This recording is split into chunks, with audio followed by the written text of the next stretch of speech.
বলো দেখি, হযরত শাহজালাল রহমতুল্লাহ আলাইহি বাংলাদেশের কোন অঞ্চলে এসেছিলেন? সিলেটে।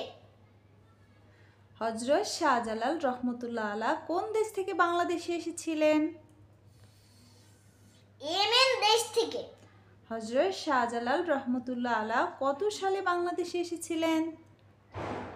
কত সালে বাংলাদেশে এসেছিলেন? 1303 সালে। হযরত শাহজালাল রহমতুল্লাহ আলাইহি কত খ্রিস্টাব্দে জন্মগ্রহণ করেন? 1271 সালে। হযরত শাহজালাল রহমতুল্লাহ আলাইহি কত বছর বয়সে বাংলাদেশে এসেছিলেন? 32 বছর বয়সে।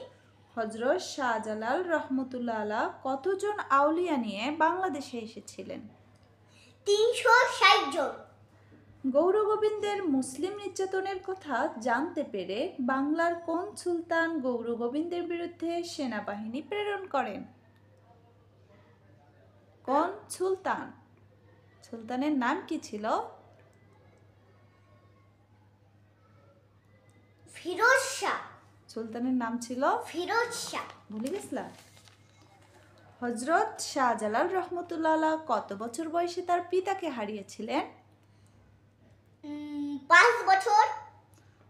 হযরত শাহজালাল রহমতুল্লাহ আলাইহি কোন হিন্দু রাজাকে পরাজিত করে সিলেট দখল করেছিলেন?